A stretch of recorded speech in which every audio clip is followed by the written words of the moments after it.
Hello दोस्तों, मैं हूं संदीप। आप देख रहे हैं रेल ज्ञान कोश। दोस्तों अभी हम हैं आनंद विहार टर्मिनस पे और यहाँ होने का सिर्फ एक मतलब है कि यहाँ से एक बहुत ही अच्छी गाड़ी हम आज कवर करने वाले हैं और वो गाड़ी है आनंद विहार हावड़ा युवा एक्सप्रेस, यानी कि ट्रेन नंबर 12250। और ये गाड़ी स्पेशल इसलिए है क्योंकि ये जो सारी रेक्स है वो ICF हैं और सबसे अच्छी बात ये है कि ICF रेक्स होने के बावजूद भी ये गाड़ी 130 km/h की स्पीड में चलने वाली है। दोस्तों जर्नी शुरू करने से पहले मैं आप सभी से बात करना चाहता हूं एक एप्लीकेशन के बारे में। इसका नाम है रमी सर्कल ऐप, जहां पे आप रमी खेल करके ढेर सारे कैश जीत सकते हैं। दोस्तों इसको खेलना और सीखना बहुत ही आसान है और पहली बार रजिस्टर करने पे आपको 100% वेलकम बोनस मिलने वाला है। और जैसा कि आप स्क्रीन पे देख सकते हैं, इस ऐप का जो ग्राफिक है वो काफी इंटरेस्टिंग है, जिस कारण से इसको खेलना और जीतना काफी आसान हो जाता है। और इतना ही नहीं, आप जीते हुए कैश को अपने बैंक अकाउंट में कुछ ही सेकंड्स में ट्रांसफर कर सकते हैं और ये जो ट्रांजैक्शन है वो बिल्कुल सिक्योर्ड है।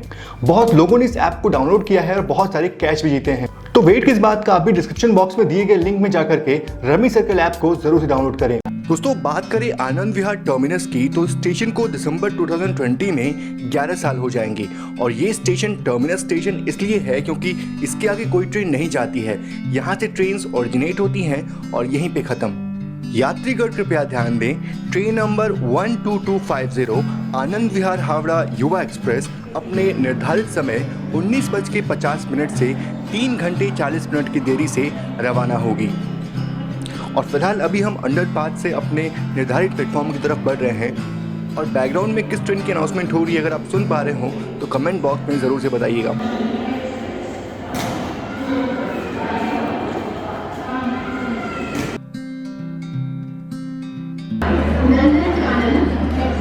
और हमारी ट्रेन आज काफ़ी लेट हो चुकी है क्योंकि फॉग बहुत ज़्यादा था। बात करें अपनी युवा एक्सप्रेस की, तो इसको पहली बार ईयर 2009 में शुरू किया गया था, जिसको देश के युवाओं को ध्यान में रखते हुए शुरू किया गया था, जिनको लो कॉस्ट में AC ट्रेन में सफर कराया जा सके। हमारे देश में 2 ही युवा एक्सप्रेस चलती है, जिसमें एक निजामुद्दीन से बांद्रा की तरफ जाती है और दूसरी युवा एक्सप्रेस ये है जो आनंद विहार से हावड़ा की तरफ चलती है। लेकिन अभी ईस्टर्न रेलवे द्वारा इस युवा एक्सप्रेस को बंद करने का प्रस्ताव दिया गया है। ये जर्नी मैंने लॉकडाउन के पहले ही कर ली थी और उसके बाद ये ट्रेन बंद चल रही है और अब दोबारा शायद ना चले। युवा एक्सप्रेस और गरीब रथ एक्सप्रेस एक ही समय पे शुरू हुए थे और दोनों में सेम ICF कोचेस इस्तेमाल होते हैं। अगर फर्क है तो बस AC चेयर कार की लिवरी की, जो युवा एक्सप्रेस की अलग है। दोस्तों ये जो आप कोचेस देख सकते हैं, ये जो रेड कलर वाले कोचेस हैं, ये है हमारे राजधानी के लिवरी वाले कोचेस, यानी कि ये 3rd AC के कोचेस हैं। और वहीं इस तरफ जो आप देख सकते हैं, ये जो ग्रीन कलर के जो कोचेस हैं नई लिवरी में, ये है हमारी AC चेयर कार के कोचेस। तो इस ट्रेन में बेसिकली 2 तरह के सीटिंग अरेंजमेंट होती है। पहला है 3rd AC और दूसरा है AC चेयर कार। अगर बात करें बांद्रा टर्मिनस युवा एक्सप्रेस की, तो उस ट्रेन में 2nd AC भी लगाई जाती है। फिलहाल इसकी एक कहानी है, मैं आपको आगे चलकर बताऊंगा।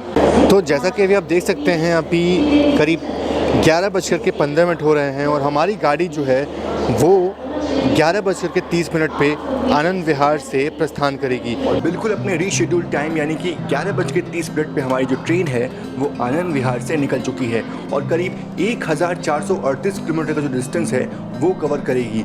समय तो वैसे सिर्फ 17 घंटे ही लगते हैं, पर अगर फॉग ज़्यादा हुआ तो ये सफ़र 20 घंटे से भी ज़्यादा हो सकता है। प्लेटफॉर्म नंबर 2 पर आ रही है। मुझे पता है कि आप में से बहुत लोग ऐसे अनाउंसमेंट और ट्रेन जर्नीज़ को बहुत मिस कर रहे होंगे। एक वक्त था जब रोज़ हज़ारों ट्रेन चला करती थीं, पर अभी बस कुछ सैकड़ों ट्रेन्स ही हमारी भारतीय रेलवे में चल रही हैं। आज के वक्त में जो आनंद विहार रेलवे स्टेशन है वो पूरी तरह से के लिए समर्पित हो चुका है। तो चलिए ICF में 130 km/h की एकदम थ्रिलिंग वाली स्पीड में सफ़र एकदम करने को बिल्कुल तैयार है हम। और हमारी ट्रेन जो है वो आनंद विहार से अब निकल चुकी है। अब जैसे ट्रेन हमारी आगे बढ़ेगी वैसे वैसे वो जो फील है वो शायद हमें मिलने वाला है। अब इंतज़ार है जल्दी से उस सेक्शन का जब हमारी ट्रेन 130 की स्पीड में चलने वाली है। फिलहाल अभी तो देखते हुए गाज़ियाबाद क्रॉस करिए मेरे ख्याल से।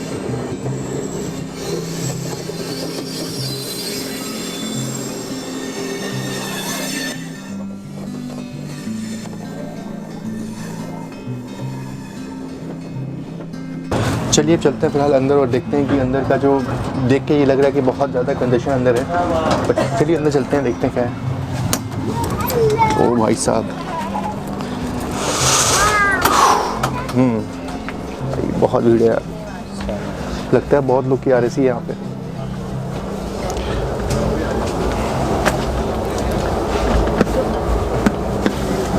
सीट्स तो बढ़िया हैं पर भीड़ बहुत ज़्यादा ट्रेन में। और ये एकदम ये हमारी जो राजधानी वाली ट्रेन है ना, राजधानी वाली जो कोचेज़ हैं, बिल्कुल वही राजधानी वाले कोचेज़ ही हैं इसमें इस्तेमाल हुए हैं।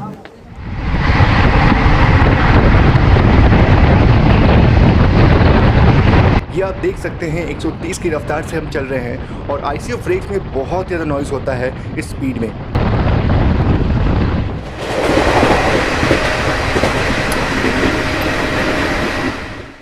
और मेरे ख्याल से ये आखिरी ICF ट्रेन होगी इस रूट पे जो 130 की रफ्तार से चल रही है।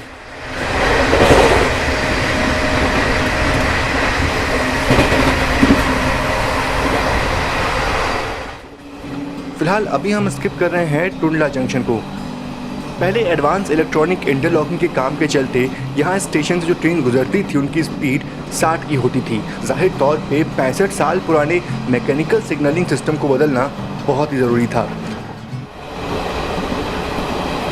चलिए आप सभी से अब सुबह मुलाकात करते हैं क्योंकि रात काफ़ी हो गई है और गेट पे ऐसे खड़े हैं ना, अब सेफ नहीं होगा। सुबह आपको इस ट्रेन के AC चेयर कार के भी दर्शन कराना है।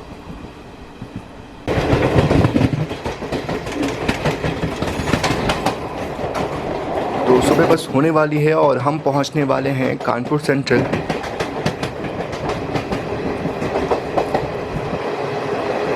और अभी आप उस एल्को लोकोमोटिव के लाइट्स को देखकर तो यही लगता है कि फॉग है पर उतना नहीं है, पर कुछ नहीं कह सकते।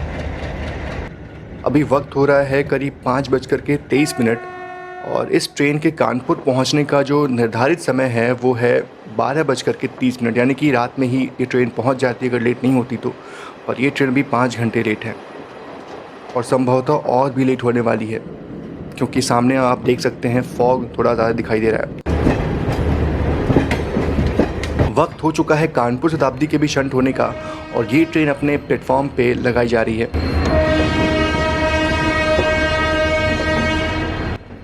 कानपुर सेंट्रल रेलवे स्टेशन का जो इतिहास है वो बहुत पुराना है। इस स्टेशन को 1930 यानी कि आज से करीब 90 साल पहले शुरू किया गया था और यहाँ 9 प्लेटफॉर्म्स हैं और नॉर्थ सेंट्रल रेलवेज का ये एक बिजिएस्ट रेलवे स्टेशन है। दोस्तों वैसे तो ये मेरी पहली यात्रा थी युवा एक्सप्रेस में, जिसको लेकर मैं काफ़ी एक्साइटेड था, पर इस यात्रा के दौरान मैं बीमार हो गया और इस जर्नी को ठीक से कवर नहीं कर पाया और ना ही इंजॉय कर पाया। और अब ECR यानी कि ईस्टर्न सेंट्रल रेलवेज़ को बंद करने वाली है। मैंने सोचा था कि दोबारा अच्छे से यात्रा करूंगा इस ट्रेन में, पर शायद अब वो नहीं हो सकता। तो सूरज निकल चुका है पर धुंध के कारण मौसम जो है वो कुछ ऐसा है। अब ऐसे फॉग में भला कोई ट्रेन कैसे अपने MPS में चल सकती है। आज इस रूट पे सारी ट्रेनें रेंगते हुए चल रही हैं और अभी गया गरीब रथ हमें क्रॉस करने वाली है और देखते हैं कि उसकी स्पीड कितनी होती है।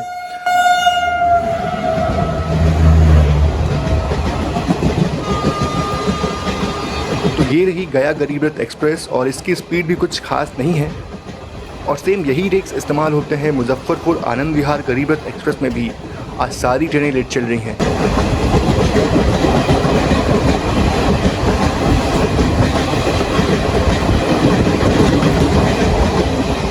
गरीब रथ एक्सप्रेस को देख करके याद आया कि आइए आप सभी को इस ट्रेन का जो AC चेयर कार है उसके अंदर ले चलते हैं। तो आप देख सकते हैं ये रही इस ट्रेन की AC चेयर कार। काफ़ी रश है यहाँ पे और लॉन्ग डिस्टेंस पे तो बिल्कुल भी कंफर्टेबल नहीं होता, पर हाँ कम पैसों में AC चेयर कार में यात्रा करने का अवसर ज़रूर मिल जाता है।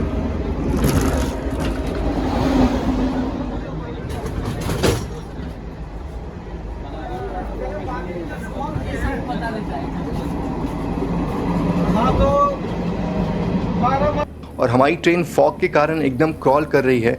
जल्दी ही हम प्रयागराज जंक्शन पहुँचने वाले हैं। सोचिए अगर मैं याद भी करना चाहूँ युवा एक्सप्रेस के जर्नी को तो बस यही फॉग, लेट लतीफ़ी और रेंगती हुई युवा एक्सप्रेस ही अब याद रहने वाली है। जितनी भी ट्रेनों में अभी पुरानी राजधानी वाले ICF रेक्स इस्तेमाल हो रहे हैं वो जल्दी ही भारतीय रेल ट्रैक से विलुप्त होने वाले हैं। अब ऐसे LHB वाली ट्रेन तो 130 की रफ्तार में दिखाई देंगी, पर ICF कोचेस के साथ 130 की स्पीड अब बस सपना ही रह जाएगा।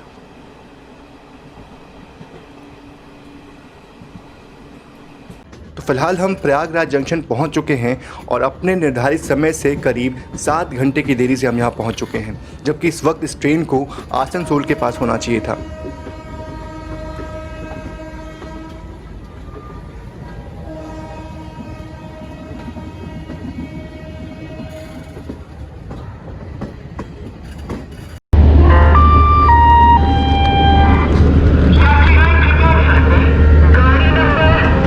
ये अनाउंसमेंट हो रही है न्यू दिल्ली मडुवाडी सुपरफास्ट एक्सप्रेस के लिए, जो करीब 2 घंटे लेट चल रही है। और अभी युवा एक्सप्रेस ने अपना परिचय एक बार फिर दे दिया है।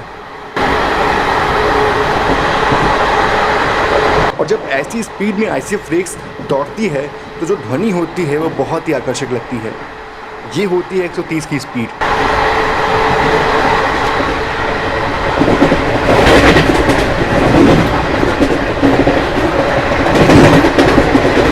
अब हम जल्दी ही अपने गंतव्य पंडित दीनदयाल उपाध्याय जंक्शन पहुंचने वाले हैं। हालांकि ट्रेन का गंतव्य हावड़ा है, पर हम अपनी जर्नी को यहीं ख़त्म करने वाले हैं क्योंकि ट्रेन बहुत लेट हो चुकी है।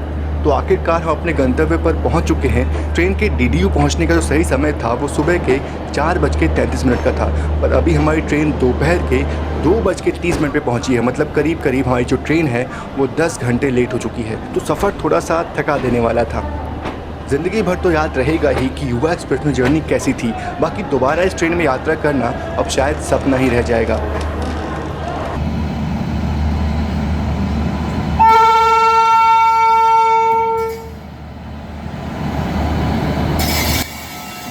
बचेगी तो बस निज़ामुद्दीन बांद्रा युवा एक्सप्रेस, पर उसके भी दिन अब नज़दीक है क्योंकि ये सभी रेक्स बहुत पुराने हो चुके हैं और अब इनका मेंटेनेंस भी नहीं हो सकता। इसलिए रेलवेज़ इनको अब सर्विस से बाहर करने का सोच रही है। तो दोस्तों, ये जर्नी एक्साइटिंग तो नहीं थी, पर हाँ, एक बार युवा एक्सप्रेस में यात्रा करने का जो अनुभव था वो ज़रूर से ले लिया। बाकी आप सभी का बहुत बहुत धन्यवाद इस वीडियो को देखने के लिए। और अगर आप मुझे इंस्टाग्राम पे फॉलो नहीं करते हैं तो कर लीजिए, क्योंकि वहाँ पे मैं बहुत सारे कंटेंट पोस्ट करता हूँ जो यहाँ पे नहीं कर सकता। थैंक यू इस वीडियो को देखने के लिए। जय Hind and God bless you all.